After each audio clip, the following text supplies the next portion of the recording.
Значи имаме и двама районни кметове. Първо благодаря много за поканата да присъствам в днешното събитие. Истината, че аз съм много често получавам покани в община Пловдив за много неща, знаете.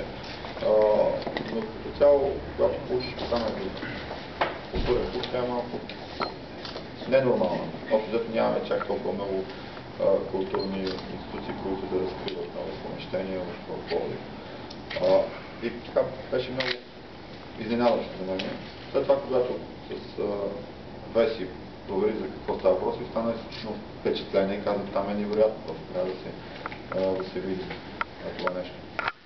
Така че това е може би малко предистория.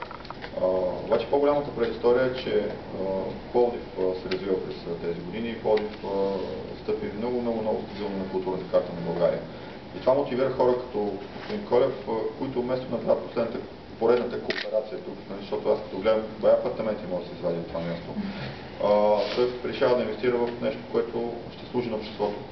Защото когато казваме и говорим за повишаване на качеството на живота в един град, това не означава, че само трябва да ти е хубаво тротуара, къде ходиш или рейса да дойде точно на време, а и какво да правиш в този град.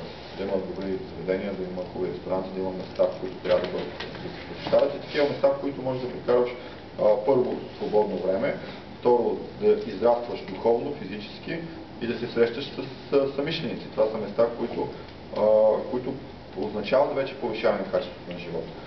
И това, което виждаме, инвестицията, която е положена тук, наистина говори за едно отношение първо към продукта и за голяма любов и така старание, усърдие да се случи този център, защото без да имаш голямо желание, това не може да стане. Не може просто да дойдеш да бъдеш на стена и да стане нещо. Трябва да бъде вътре в тебе, да си стигнал това ниво, да можеш да кажеш, аз искам да направя нещо за обществото и тогава правиш културен център.